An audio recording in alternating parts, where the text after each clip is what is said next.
আসসালামু আলাইকুম সুপ্রিয় দর্শক মণ্ডলী। আপনারা জানেন সাবেক প্রধানমন্ত্রী বেগম খালেদা জিয়া সংকটাপন্ন পরিস্থিতিতে আছে। তিনি মারাত্মক অসুস্থ। আমরা গণমাধ্যমে দেখেছি যে ওনাকে এবার কেয়ার হাসপাতালে পেসমেকার লাগানো হয়েছে। ওনার শরীরে হার্টে পেসমেকার লাগানো হয়েছে। সেটা সাবেক অ্যাপেলো বর্তমান এবার কেয়ার হাসপাতালে সেখানে এই অপারেশনটি করে তার পেসমেকার হার্টে লাগানো হয়েছে। তিনি মারাত্মক অসুস্থ, নানান জটিলতা তার শরীরে রয়েছে। 78-79 বছর বয়স, আর্থাইটিস রয়েছে, ডায়াবেটিস রয়েছে, হাই প্রেশার রয়েছে, লিভার সিরোসিস রয়েছে, নানান ডিজিজ তার শরীরের মধ্যে দানা বেঁধেছে। তিনি বহু বছর যাবৎ তিনি গৃহবন্দী, নির্যাতিত, জুলুমের শিকার। সেটা আমরা সকলেই জানি, সারা বিশ্ব জানে।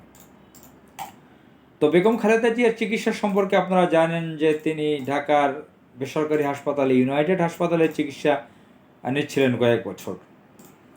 আমরা একটি কথা শুনতে পেরেছি সামাজিক যোগাযোগ মাধ্যমে, এটা নিয়ে বেশ আলোচনা সমালোচনা। আমরা জানতে পারলাম যে ইউনাইটেড হাসপাতালের কাছে জরুরিভাবে তার জন্য একটি অ্যাম্বুলেন্স চাওয়া হয়েছিল বেগম খালেদা জিয়ার জন্য, এবং একটি ইনজেকশন চাওয়া হয়েছিল। কিন্তু ইউনাইটেড হাসপাতাল কর্তৃপক্ষ তাকে অ্যাম্বুলেন্স এবং ইনজেকশন দিতে রাজি হননি। আমরা এটাও জানতে পারলাম যে এই ইউনাইটেড হাসপাতালের পার্টনার দুজন রয়েছে বিএনপির লোক। আমরা এটাও জেনেছি বিএনপির আমলে এই ইউনাইটেড হাসপাতাল বড় হয়েছে, এবং এর মালিকরা বিএনপিপন্থী হিসেবে আমরা জানতাম। দেখেন যে এই যে বিএনপির আমলে যে কোম্পানিগুলো, ওরিয়ন গ্রুপ যারা কনস্ট্রাকশনের কাজ করে, ইউনাইটেড গ্রুপ, এই কোম্পানিগুলো বিএনপিপন্থী হিসেবে পরিচিত। আশ্চর্য হবেন আপনারা, যে আপনারা অনেকে হয়তো জানেন যে এই কোম্পানিগুলো এই আমলে, আওয়ামী লীগের আমলে পাওয়ার প্ল্যান্টের মাধ্যমে হাজার হাজার কোটি টাকা লুটপাট করে নিচ্ছে। এই সরকারকে কাজে লাগিয়ে তাদেরকে সাথে নিয়ে ভাগ বাটোয়ারা করে ক্যাপাসিটি চার্জ বাবদ হাজার হাজার কোটি টাকা লুট করে নিচ্ছে। এই ধরনের কয়েকটি কোম্পানি আমরা গণমাধ্যমে দেখেছি। দ্য ডেইলি স্টার, প্রথম আলো সহ কয়েকটি জাতীয় গণমাধ্যমে ক্যাপাসিটি চার্জ বাবদ কোন কোন কোম্পানি কত টাকা নিয়েছে। 2022-23 অর্থ বছরে 7,500 কোটি টাকার উপরে ক্যাপাসিটি চার্জ বাবদ নিয়েছে ইউনাইটেড গ্রুপ। আমরা এই চার্ট দেখেছি যে 7-8টা কোম্পানি আছে যারা যাদের পাওয়ার প্ল্যান্ট রয়েছে। তো আপনারা জানেন পাওয়ার প্ল্যান্টের ব্যবসা কারা করে, কাদের পাওয়ার প্ল্যান্ট দেশে আছে, সামিট গ্রুপ কে চালাচ্ছে, বা অন্য যারা আছে। এই যে ওরিয়ন গ্রুপ, ইউনাইটেড গ্রুপ যারা বিএনপি হিসেবে পরিচিত, তারা এই আমলেও এই ধরনের ব্যবসা করছে। এই যে অবৈধ সরকার রয়েছে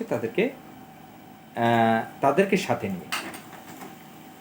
তো আমি যেটা বোঝাতে চাচ্ছি, যে সারাংশটা, সেটা হচ্ছে যে বিএনপির আমলে এই ধরনের কোম্পানিগুলো, এগুলোকে আমি মাফিয়া নিয়ে আপনারা জানেন, মাফিয়া একটি শব্দ, নেতিবাচক, নেগেটিভ। এই কোম্পানিগুলোকে আমি মাফিয়া হিসেবে দেখি। এই কোম্পানিগুলো বিএনপির আমলে তৈরি হয়েছে, সুযোগ সুবিধায় পেয়েছে। আজকে এই আমলে তারা মনে করতেছে, এই অবৈধ সরকারের আমলে, যে বিএনপি হয়তো কখনো ক্ষমতায় আসতে পারবে না, কখনো হয়তো সরকার গঠন করতে পারবে না, এমনটা তারা মনে করে।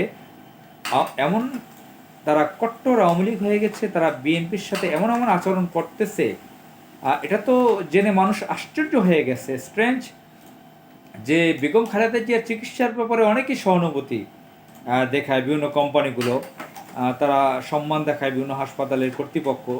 হঠাৎ করে ইউনাইটেড গ্রুপ এমন একটি কাজ করলো যেটা নিয়ে সমালোচনা ছড়িয়ে গেছে চারদিকে।